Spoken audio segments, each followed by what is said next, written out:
हरियाणा में एक बार फिर से सियासी पारा गर्माता जा रहा है, क्योंकि मंगलवार को 3 निर्दलीय विधायकों ने बीजेपी से अपना समर्थन वापस लेकर कांग्रेस को समर्थन दे दिया, जिसे लेकर हरियाणा के पूर्व गृह मंत्री अनिल विज ने प्रतिक्रिया दी है। उन्होंने कहा कि मुझे दुख है कि निर्दलीय विधायकों ने अपना समर्थन वापस ले लिया, लेकिन हुड्डा साहब की ख्वाहिशें कभी पूरी नहीं हो सकती।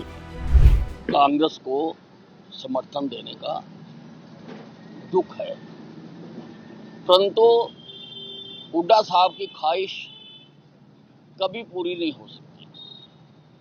अभी कई तीर हैं हमारे तरकश में, और हमारी सरकार को ट्रिपल इंजन सरकार है। हमारी सरकार 3 इंजन इसकी देखभाल कर रहे हैं। हमारे नायब सैनी जी हैं, मनोहर लाल खट्टर जी हैं, नरेंद्र मोदी जी हैं, जो पल पल की जानकारी रखते हैं और उसका इलाज भी जानते हैं। आपको बता दें कि तीनों निर्दलीय विधायकों ने न सिर्फ कांग्रेस का समर्थन करने की घोषणा की, बल्कि हुड्डा की मौजूदगी में ये भी कह दिया कि उन्होंने बीजेपी सरकार से अपना समर्थन वापस ले लिया।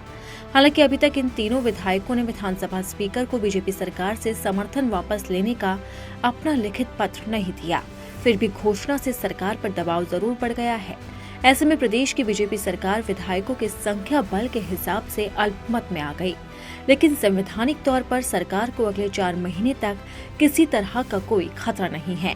पूर्व मुख्यमंत्री मनोहर लाल के स्थान पर नायब सिंह सैनी जब मुख्यमंत्री बने, तब 22 फरवरी 2024 को बीजेपी सरकार के खिलाफ कांग्रेस अविश्वास प्रस्ताव लेकर आई।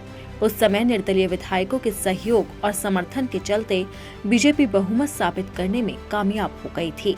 जेजेपी के कुछ विधायकों ने भी बीजेपी सरकार को अपना समर्थन दिया। इसकी वजह से बीजेपी और जेजेपी का गठबंधन टूटने के बावजूद मुख्यमंत्री नायब सिंह सैनी की सरकार को कोई खतरा नहीं पहुंचा था।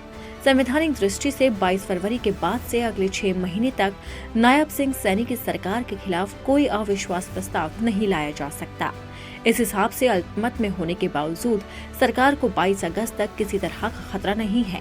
हरियाणा में चूंकि सितंबर और अक्टूबर में विधानसभा चुनाव होने हैं, तो ऐसे में सरकार अगस्त में भी विधानसभा भंग कर चुनाव कराने की घोषणा कर सकती है।